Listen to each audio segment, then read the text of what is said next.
Welcome to our geometry collaboration. Today what you're going to be doing with your partner is you're going to apply the information that you've learned in this module to a real-world example, and it's going to be a Ferris wheel.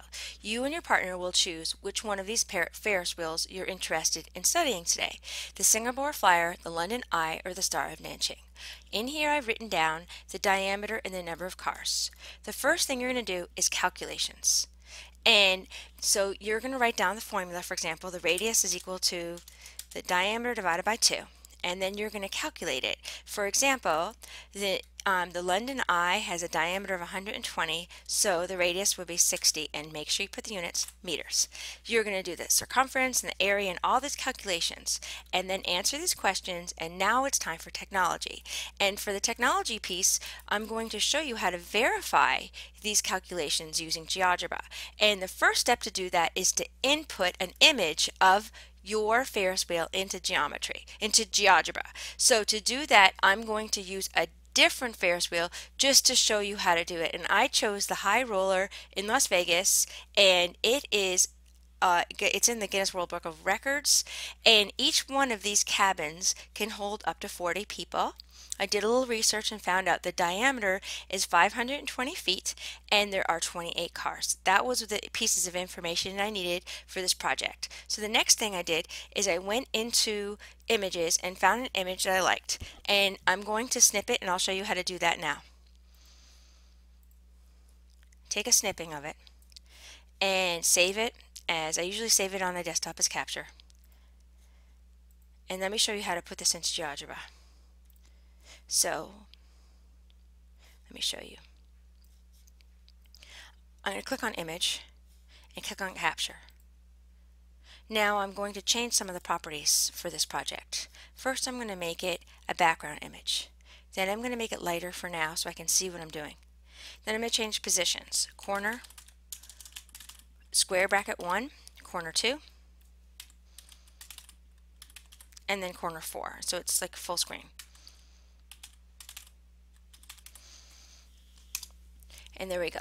Now I'm going to be scaling this, and let me first delete these points.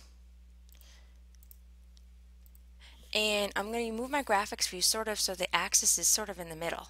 And you can see that the radius is not accurate at all, so let's go and fix that. So I first have to input 0, 0. And I'm going to go down to the second one. It says circle with center and radius. So click here, and my radius is 260. So I don't see it, so let me show you how to do that. You move your graphics view to about 260.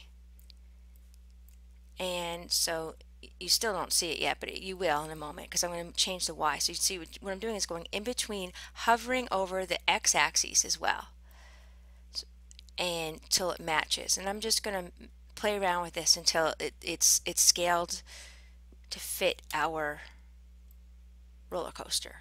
And it's not exact, but it's pretty approximate, and it's really cool. So the first thing I want to do is I want to put a point right here. Actually, I'll make this a little bit more narrow. Okay, now I'm going to put a point. There's a point on object. Well, because I'll put a point here because I want to intersect. And there's my radius. So let me label that. So the radius equals 260 feet. Yours are going to be in meters. And then I'm going to write down the name of this, which is the High Roller Ferris Wheel in Las Vegas. And now let's go to our worksheet. The first calculation is, after the radius, is the circumference and the area. Let me show you how to find those. If you scroll down under this angle, just click on the circle and you'll get the circumference, and that's in feet. And then area, just click on the circle and there's your area. So now the central angle created by two of the cabins in degrees. Let me show you how to do that. So I'm going to put a point on object. I'm going to put a point right in one of these, right where one of these cabins are, and there are 28 of them.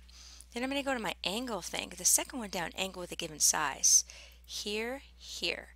And I actually wrote it in, I'll do it again. 360 degrees divided by 28 cabins will give us our answer. So it's just, it looks great. So let me show you how to make this into a sector. So if I go down to this one, circular sector. I hover over, center and 2 points. You have to just remember to the 2 points counterclockwise. I'm going to change the properties and make this nice and bright. Now let's go back to our worksheet. And so it's at the central angle. Let's go find that. Well, it is right here. There is the central angle. So let's just rename this. And we'll just call it central. There's my central angle. I verified that. Now it says to do it in radians. There really isn't a built-in calculator for radians, so you don't have to do that in GeoGebra. You will be doing that here where you multiply it by the central angle is equal to the angle times 2 pi divided by 360. So let's go and work on the arc length of the wheel and the area of the sector. I'll start with the area first. If I scroll down to here, I can just click on here and it'll give you the area, 7,584.7 feet squared. Now I'm going to move this over a little bit and let's do this arc length right here. Show you how to do that. This is, you can't just find the distance using this thing because that's not going to work because this is not a straight line. This is curved. So let me show you how to do that. If you go to this one, circular arc, tells you what to do. Center and 2 points. Center and 2 points, and that'll give you E, which is the arc length. So let me write that down so you can see it. So the arc length, or the length of meters between the two cabins, equals 58.34 feet. Did I said meters? I meant to say feet. Sorry about that. So we'll move this over and there's your arc length in feet. Now it's almost complete, but I'm going to go to my object properties and go to my picture and I'm going to make it darker so it looks like the original, and that completes everything. It's too dark because I can't see the labeling, so I'm going to actually have to go back and make it a little bit lighter. So I make it lighter so I can see what I wrote. So it's going to have to be about here. Still, it's really cool. You're going to save this, and so in the very end, you're going to save this and put this into your project. And I do have a text version for instructions. And then you and your partner are going to together answer these following questions and then save this and turn this in. Thank you very much for watching. I hope you enjoyed.